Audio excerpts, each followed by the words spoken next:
우리는 지금 재앙이 일상이 되어버린 시대에 살고 있습니다.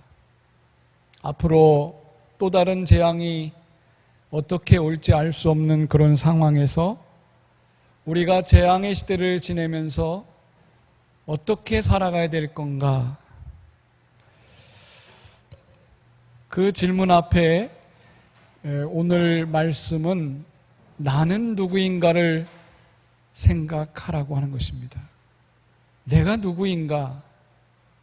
이 정체성의 문제를 같이 생각하고 싶습니다. 하나님께서는 오늘 말씀하십니다. 너는 내 것이다. 이리 말씀하십니다. 여러분은 하나님 것이 됐습니다. 아멘 하십니까?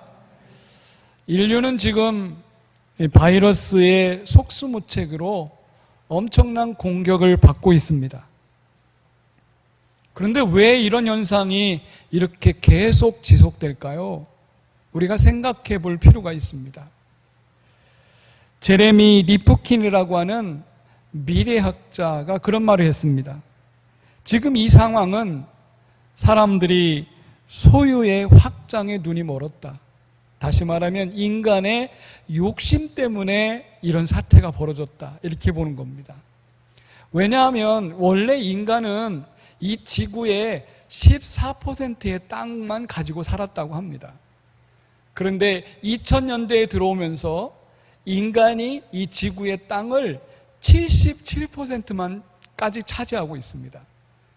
그러니까 자연 생태계는 좋게야 23%밖에 되지 않는 겁니다. 예전에는 자연 속에서 박테리아나 바이러스가 동물들 속에 머물고 있었는데 이 박테리아나 바이러스가 자기들이 살 곳이 좁아지니까 이 지구에서 가장 많은 생명체인 인간에게 침투하기 시작한 겁니다. 그래서 인간에게 바이러스가 급속도로 번지게 된 거지요. 한마디로 말하면 인간이 생태를 보존하지 않고 자연을 너무 많이 침범했습니다. 창세기 1장 28절에 보면 하나님이 인간에게 복을 주시면서 생육하고 번성하여 땅에 충만하라. 그리고 세상의 모든 생물들을 다스리라 이렇게 말했습니다.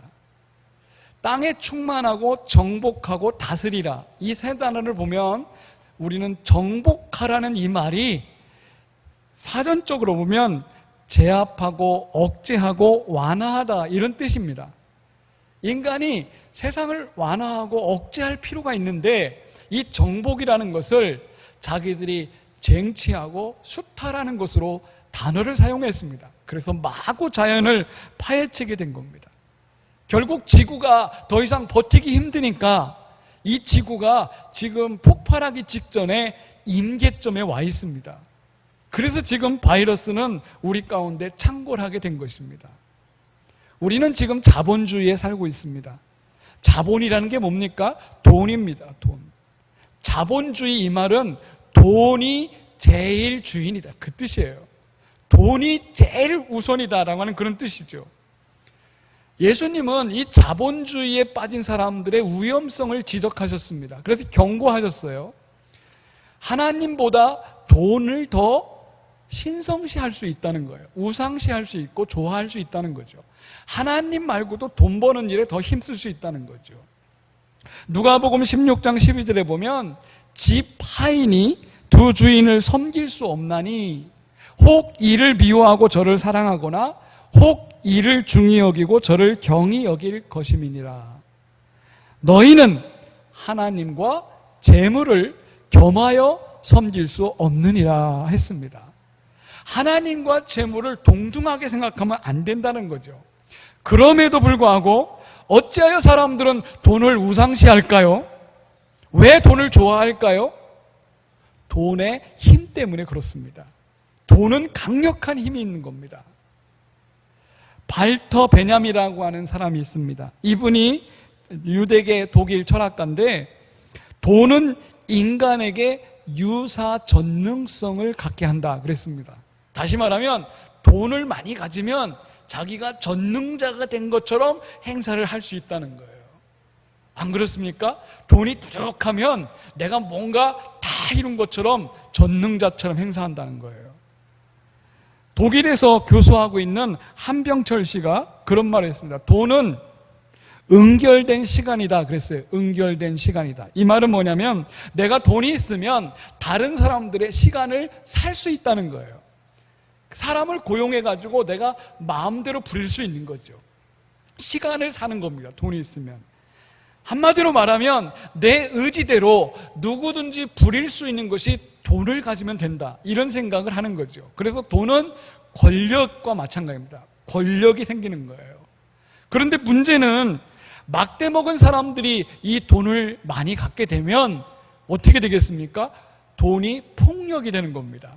다른 사람을 해치는 일에 사용할 수 있게 되는 거죠. 그래서 무례한 사람들이 돼지처럼 구는 사람들이 있습니다. 그 사람들에게 돈을 맡기면 돈이 오히려 사람들을 해치게 되는 겁니다. 예수님께서 말씀하셨습니다. 거룩한 것을 개에게 주지 말며 너희 진주를 돼지 앞에 던지지 말라 그랬습니다.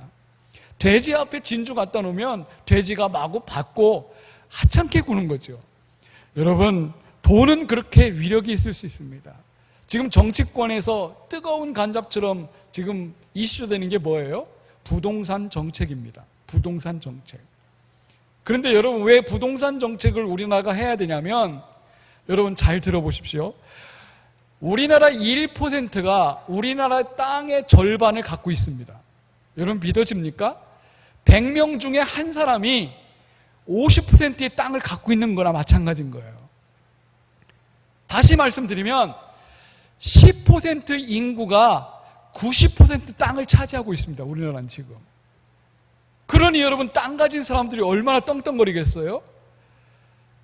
90% 인구는요, 겨우 10% 땅을 가지고 옥신각신하고 싸우고 있습니다. 여러분, 우리가 그런 형편인 겁니다.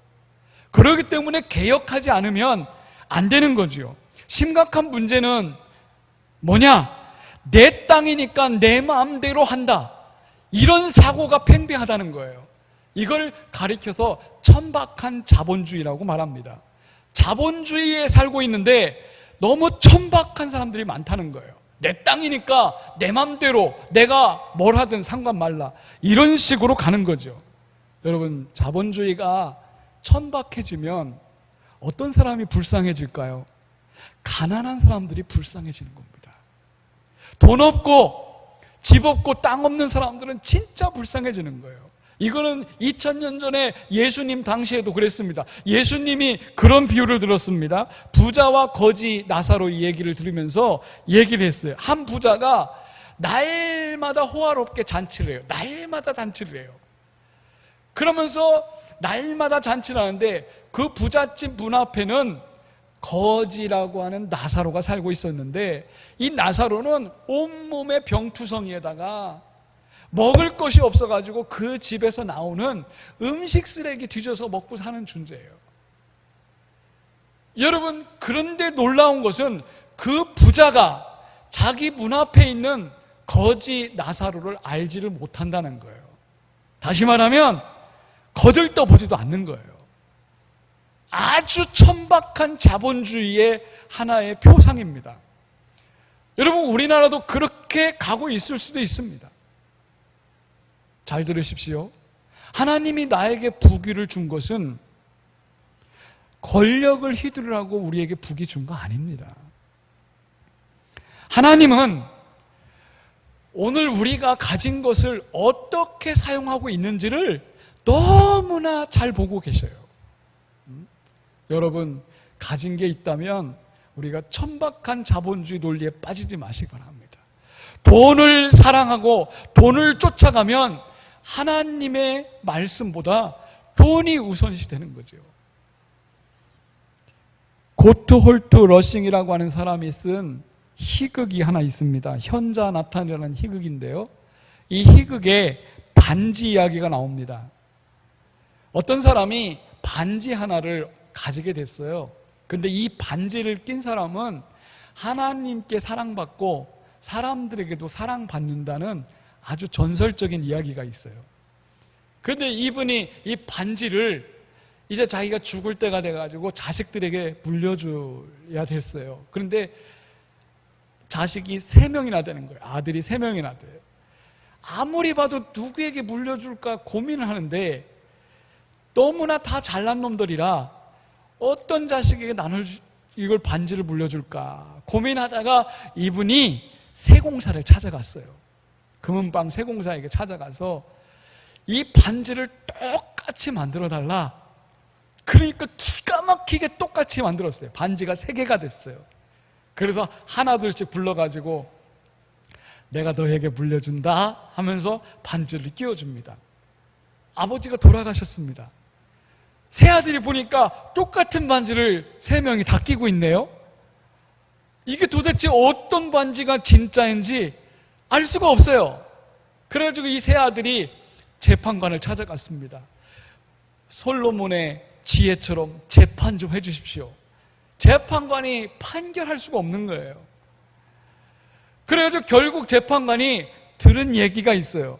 이 반지를 끼는 사람은 하나님께 사랑받고 사람들에게 사랑받는다고 하는 얘기가 있더라. 그러면서 그 세 아들에게 말합니다. 니들이 반지를 진짜인지 가짜인지는 니네가 사랑받는 삶을 사는지 안 사는지 그거 보면 알 수 있느니라 라고 판결을 딱 내린 거예요. 여러분, 세 아들은 어떻게 살았을까요? 예? 이 이야기는 기독교, 유대교, 이슬람교가 서로 우리 종교가 진짜다라고 하는 그때에 아주 비유적으로 쓴 희극입니다. 여러분, 우리가 믿는 기독교가 과연 진짜 종교입니까? 진짜 종교인 것을 어떻게 우리가 보여줄 수 있겠습니까? 여러분 삶으로 보여줘야 되는 것입니다. 삶이 엉망이면 기독교는 죽은 거고, 여러분의 삶이 진실되면 기독교는 살아있는 것입니다. 많은 분들이 나는 구원받았다, 나는 하나님의 자녀다 이렇게 자신합니다. 여러분 자신하십니까? 적게 나왔으니까 아멘을 크게 하셔야 될 것 같아요. 예? 여러분은 하나님의 자녀된 거 확실하십니까? 구원받은 거 확실하십니까? 그런데요, 내가 구원받았다고 하면서 아직까지도 사납습니다. 성격이 거칩니다. 또 사람들에게 상처를 줍니다. 자기밖에 모릅니다. 물질의 욕심과 권력의 욕심을 가득 갖고 있습니다. 여러분, 그런 사람이 삶으로 보여줄 수 있을까요? 구원받은 사람은 하나님께 받은 사랑을 품고 사는 사람입니다. 그 사랑을 사람들에게 나눠주면서 복음을 전하는 사람, 이게 구원받은 사람의 자세입니다. 그렇게 되시기를 축복합니다. 진짜인지 가짜인지는 여러분 사랑에 달려 있습니다. 기독교는 이 어려운 시기에 우리는 사랑의 종교가 되어야 될 줄로 믿습니다. 이스라엘 백성들은 오랫동안 땅을 차지하기 위해서 그들은 애썼습니다. 모세, 여호수아, 다윗, 이 사람들의 특징을 보면 땅을 어떻게든 차지해가지고 그 땅을 차지해야지만 우리가 하나님의 백성이다, 가나안 땅을 그렇게 만들어갔습니다. 지속적으로 뭔가 소유를 가져야지만 우리의 존재가 드러날 것이다, 이렇게 생각한 것입니다. 그런데 보십시오, 하나님이 한 방에 치십니다. 이스라엘 백성들이 오랫동안 차지했던 땅을 바벨론 제국에게 완전히 망하게 합니다. 그리고 백성들을 포로로 다 잡혀가게 합니다. 여러분, 성전 예배가 끝났습니다. 더 이상 하나님을 찾을 수 있는 방법이 없습니다. 여러분, 지금 코로나 사태는 그와 같은 것입니다. 그동안 우리가 번성하고 큰 예배당 짓고 우리가 잘났다고 그렇게 의시되던 교회들이 한순간에 예배가 중지되고 뿔뿔이 흩어지고 있습니다. 여러분, 무엇을 말할까요? 뭔가 소유하면 그것이 내가 나라고 하는 것을 드러낼 수 있는 증거라고 생각했지만 아니라는 거지요. 세상은 지금 많은 것을 소유하면 그 사람의 존재 가치를 높이 평가합니다. 권력을 많이 잡았거나 땅을 많이 갖고 있거나 돈을 많이 갖고 있으면 그 가진 소유 때문에 그 사람을 우리가 정체성을 규정할 때가 많습니다. 얼마나 어리석은 짓입니까? 오늘 밤 내 영혼을 걷어가면 네 가진 것이 누구의 것이 되겠느냐? 예수님은 분명히 말씀했습니다. 소유가 중요한 게 아니다. 소유 없이도 나의 정체성이 드러나야 됩니다. 바벨론 포로로 잡혀갔다는 것은 다 잃어버렸다는 말입니다. 포로로 잡혀갔으면 여러분 생각해 보세요. 다니엘을 비롯한 귀족들의 자녀들이 포로로 잡혀갑니다. 그들이 갖고 있던 집이나 부모, 친척, 형제들을 다 잃어버립니다. 그리고 포로로 다 잡혀갔습니다. 몸밖에 없습니다. 몸밖에. 거기서 내가 누구인가를 어떻게 표시할 수 있겠습니까? 다니엘은 포로로 잡혀간 그 순간부터 하루에 3번씩 성전을 향해서 기도했다고 성경은 말합니다. 여러분, 오늘 교회 못 나오시는 분들 예배당 안 나와도 집에서 예배 드려야 됩니다. 그것이 다니엘의 믿음입니다. 내가 누구인가라고 하는 것은 나의 삶 속에서 하나님께 예배하는 그 삶을 통해서 우리의 정체성은 드러나는 것입니다. 분명히 여러분은 어느 곳에 있든지 무엇을 하든지 하나님의 자녀라는 정체성을 예배와 기도와 찬양을 하면서 우리의 신분을 드러내시기를 축복합니다. 기원전 327년에 알렉산더라고 하는 왕은 인도까지 정복을 하고 싶어가지고 알 수 없는 미지의 산을 넘어서 인도의 첫 번째 강 인더스강까지 도달했습니다.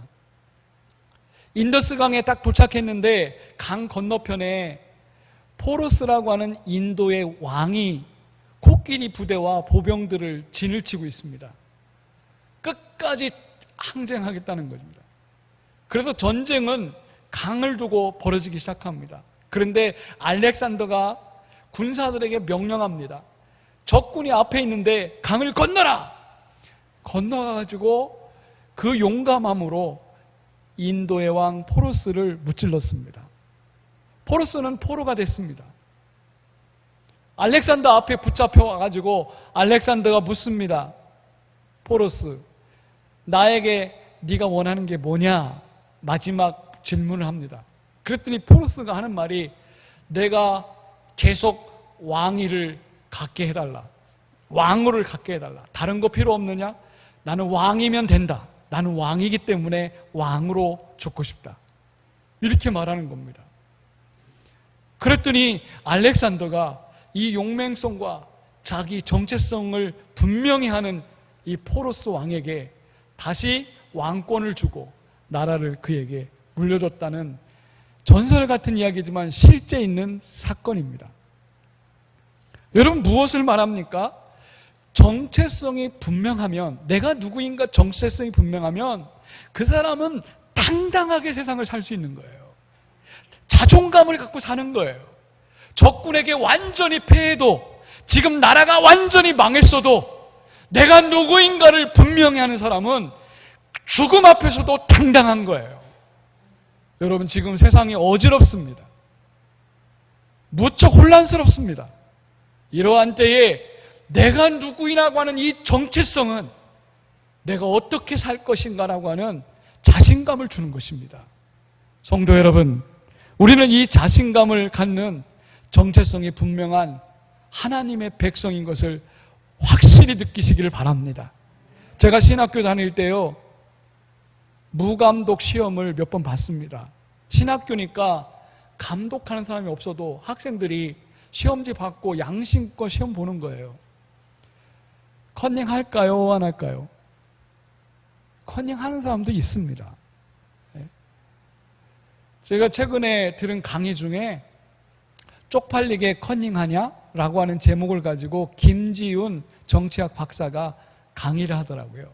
그 강의를 들으면서 이 박사가 고등학교 다닐 때 그 학교가 미션스쿨이었대요. 기독교 학교였기 때문에 모든 시험이 전부 다 무감독이래요. 선생님이 없고 학생들만, 고등학교 학생들만 시험을 보는 거예요.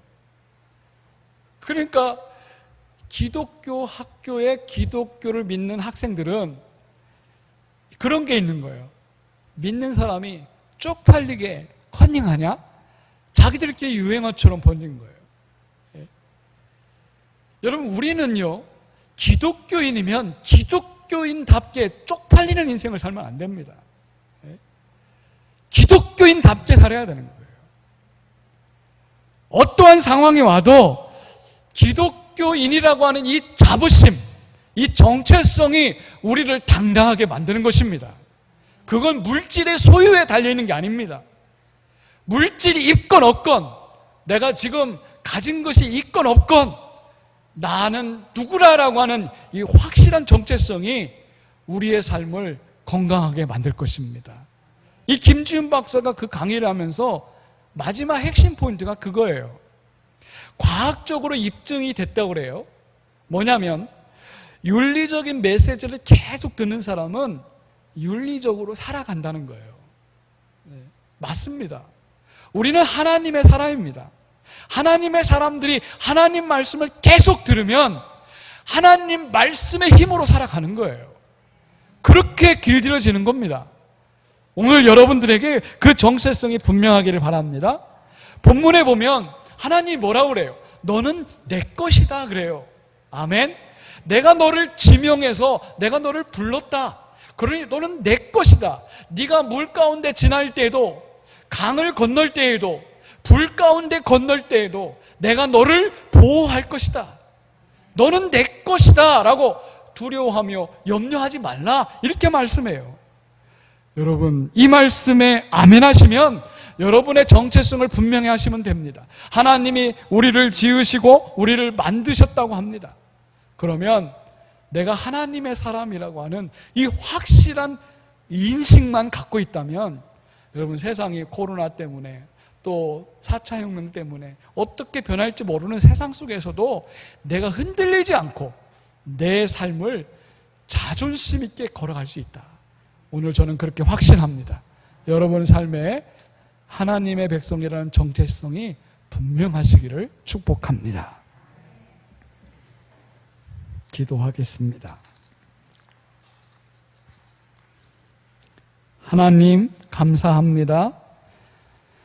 수많은 일들이, 수많은 사건들이, 또 자연의 재앙과 온갖 알 수 없는 미지의 세계와 같은 인생이 펼쳐진다 할지라도 우리는 흔들리지 않고 오늘 하루 당당하게 살 수 있는 것은 내가 하나님의 것인 것을 확실히 믿기 때문입니다. 하나님, 당당하고 포부 있는 삶으로 우리가 살아갈 수 있도록 성령님, 우리의 정체성을 분명히 하도록 우리 마음을 붙잡아 주시옵소서. 오늘도 함께해 주신 하나님께 감사드리며 예수님의 이름으로 기도드립니다. 아멘.